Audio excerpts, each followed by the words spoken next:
மலர்கள் பலவிதம், ஒவ்வொன்றும் ஒரு விதம். மலர்கள் பூக்கும் காலங்கள் ஒவ்வொரு பூவிற்கும் தனியாக இருக்கிறது. செந்தாமரை, வெண்தாமரை, நீலத்தாமரை, செம்போது, மொட்டாக இருக்கும் சிவப்புத் தாமரை. இவை காலையில் சூரியனை கண்டு மலரும் மலர்கள்.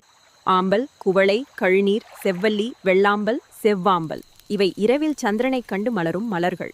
மலர்கள் ஒவ்வொன்றும் இயற்கை அமைத்துள்ள ஒரு குறிப்பிட்ட தூண்டுதலுக்கு ட்ரிகர் ஏற்பவே மலர்கின்றன. தாமரை மற்றும் அல்லி தவிர இன்னும் பல சுவாரஸ்யமான தாவரங்கள் வெவ்வேறு காரணங்களுக்காக மலர்கின்றன. அதை பற்றிய காணொளிதான் இந்த வீடியோ. வணக்கம், எனது அன்பிற்குரிய அறிவியல் சேனலுக்கு உங்களை வரவேற்கிறேன்.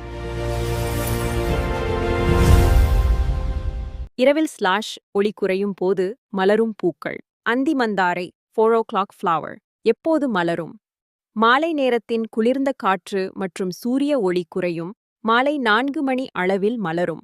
பாரிஜாதம் பவளமல்லி நைட் ப்ளூமிங் ஜாஸ்மின் எப்போது மலரும்? இரவு நேரத்தின் இருளையும் குளிர்ச்சியையும் கண்டு மலரும். விடிவதற்குள் உதிர்ந்துவிடும். பிரம்மகமலம் எபியாக்சிபெட்டலம் எப்போது மலரும்? இது ஆண்டிற்கு ஒரு முறை அல்லது சில முறைகள் மட்டுமே நள்ளிரவு நேரத்தில் முழுமையாக மலர்ந்து அதிகாலையில் வாடிவிடும். தொடுதல் அல்லது தொந்தரவைக் கண்டால் மலரும் பூக்கள் பாசிஃப்ளோரா கடிகாரப்பூ பாசிஃப்ளோரா, பேஷன் ஃப்ளவர். சில வகை பூக்கள் சுற்றியுள்ள அதிர்வுகளை அல்லது சில குறிப்பிட்ட பூச்சிகள், வண்டுகளின் வருகையை உணர்ந்து அதற்கேற்ப இதழ்களை திறக்கும். மழை மற்றும் ஈரப்பதத்தைக் கண்டால் மலரும் பூக்கள் மழை லில்லி, ரெயின் லிலி எப்போது மலரும்? மழை பெய்து காற்று மற்றும் மண்ணில் ஈரப்பதம் கூடும்போது மட்டுமே திடீரென மலரும். துர்நாற்றம் அல்லது குறிப்பிட்ட பூச்சிகளைக் கண்டால் மலரும் பூக்கள் ரஃப்லீசியா. உலகிலேயே மிகப்பெரிய இந்த மலர் வண்டுகளையும் ஈக்களையும் ஈர்ப்பதற்காக அழுகிய பிணத்தின் துர்நாற்றத்தை வீசி அந்த சூழலில் மலர்கிறது. வெப்பநிலையைக் கண்டால் மலரும் பூக்கள் டூலிப். இது சூரிய ஒளியை விட வெப்பநிலையை டெம்பரேச்சர் உணர்ந்து மலரும். காலையில் வெப்பநிலை உயரும்போது இதழ்கள் விரியும். மாலையில் குளிர்ந்ததும் மூடிக்கொள்ளும். குறிஞ்சி பூவைப் போலவே குறிப்பிட்ட கால இடைவெளியில் அல்லது பல ஆண்டுகள் கழித்து மிக அரிதாக பூக்கும் சில சுவாரஸ்யமான தாவரங்கள். டைட்டன் அறம் 7 முதல் 10 ஆண்டுகளுக்கு ஒருமுறை இந்த தாவரம் தன் வாழ்நாளில் பூக்க குறைந்தது 7 முதல் 10 ஆண்டுகள் எடுத்துக்கொள்ளும். இதன் பூ உலகின் மிகப்பெரிய பூக்களில் ஒன்றாகும். இது பூக்கும்போது அழுகிய பிணத்தின் துர்நாற்றத்தை வீசுவதால் இதனை பிணமலர் கார்ப்ஸ் ஃப்ளவர் என்றும் அழைப்பார்கள். நூற்றாண்டு தாவரம். இது 10 முதல் 30 ஆண்டுகளுக்கு ஒரு முறை பூக்கும்.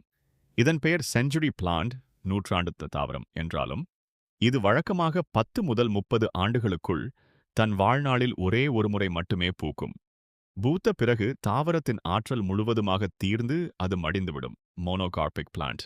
டாலிபனை டாலிபாட் பாம் 30 முதல் 80 ஆண்டுகளுக்கு ஒரு முறை பூக்கும்.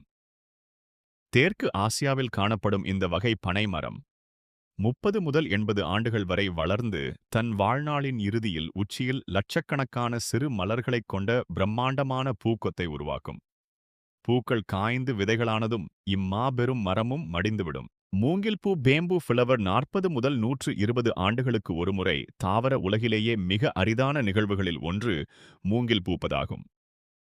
ஆச்சரியமான விஷயம் என்னவென்றால், ஒரு குறிப்பிட்ட மூங்கில் இனத்தைச் சேர்ந்த அனைத்து மரங்களும் உலகத்தில் எந்த மூலையில் இருந்தாலும் ஒரே நேரத்தில் பூக்கும் திறன் கொண்டவை. குறிஞ்சி இப்பூ 12 ஆண்டுகளுக்கு ஒரு முறை பூக்கும். தாவரங்கள் பல ஆண்டுகள் கழித்து பூப்பதற்கு முக்கிய காரணம் அவற்றின் உயிர் வாழும் உத்தி, சர்பிவல் ஸ்ட்ராட்டஜி மற்றும் ஆற்றல் சேமிப்பு. தமிழ் இலக்கியங்களில் வாழும் மலர்கள் அனிச்சம், காந்தள், செங்காந்தள், நெய்தல் மலர், பாதிரி மலர், குறிஞ்சி மலர் இவை பற்றி அடுத்த பதிவில் பார்ப்போம். எந்த பூவிற்கும் ஈடு இணையில்லாத பூ, காலம், நேரம் பார்க்காமல், காரணமே இல்லாமல் பூக்கும் ஒரே பூ அன்பு. என்ன வாசம், என்ன வாசம்! டேய், அது கனகாம்பரண்டா. நேயர்களுக்கு ஒரு கேள்வி. மின்னலைக் கண்டால் மலரும் பூ எது? தெரிந்தவர்கள் கமெண்ட் பாக்ஸில் பதியவும்.